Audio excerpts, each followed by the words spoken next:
Yeah, my name is Matt Blankenship. I'm 38 years old.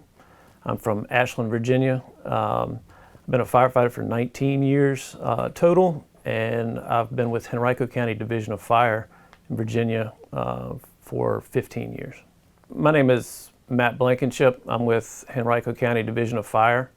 I'm 38 years old. I've been a firefighter for 19 years.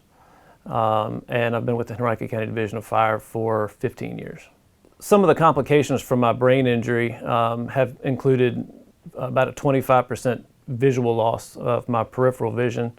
Also, I've had a lot of issues with fatigue, headaches, anxiety, things of that nature. Visual issues is called a Quadrant Tenopia.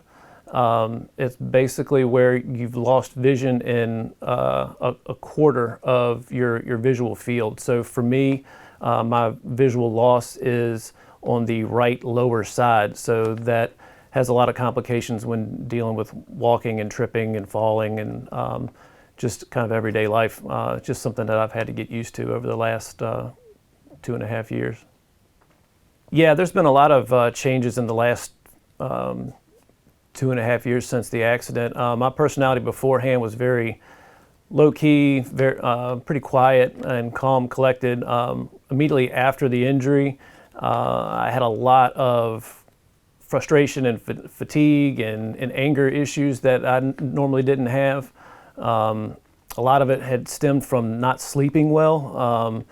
And you know, when you can't get sleep, you end up not performing just generally the way that you should be. And with the brain injury, that just it makes things more and more exacerbated, and the symptoms just got worse and worse. And so from there, it just kind of turned into kind of like a snowball effect of different symptoms that just kept cropping up. To address a lot of the issues that I've had visually, I've had to wear glasses. I've never had glasses before.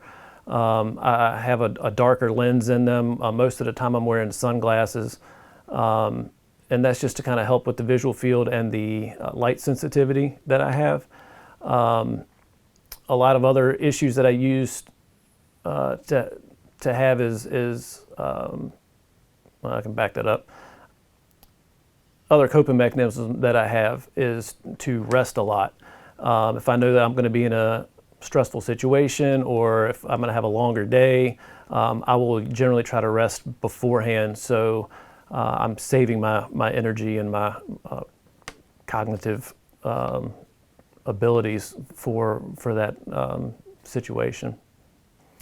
My brain injury happened in November of 2015 during a training evolution at work. I had a 35-foot ladder fall on my head, and it then pushed me to the ground. I hit the back of my head on asphalt. The impact was fairly significant to the point where it cracked the helmet, and the ladder weighed about 120 pounds, so it was a pretty significant injury. Yeah, I think law enforcement needs to know that a person with a brain injury may look like a normal average citizen. They also might have a lot of psychological symptoms. They're going to present like that. They might present like something completely out of the ordinary, because a lot of times stress or anxiety will make somebody's TBI symptoms exacerbate more. And so that's one of those things that I was not really too aware of before this happened to me, but now that's something that I understand very well, because I've had to deal with that just in my life after the TBI.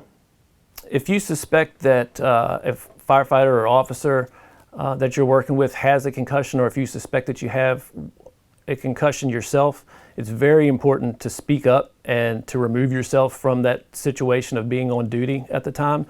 The national standard, world global standard, is to remove a player in a sporting event for 24 hours.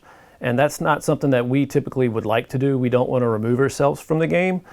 But it's really important to be able to get the amount of rest that you need after a TBI. Usually it's a graded system of return in sports that can be up to like 5 days.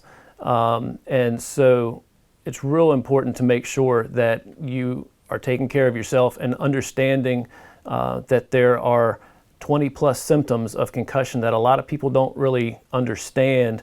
And so if you, like, for example, if you take a hit on Monday, you might not realize that the reason you can't sleep on Thursday or Friday is because of that hit on Monday. So it's really important to be aware of the current concussion literature out there that's going around in the sporting world, because it affects us just as much as it does any other athlete.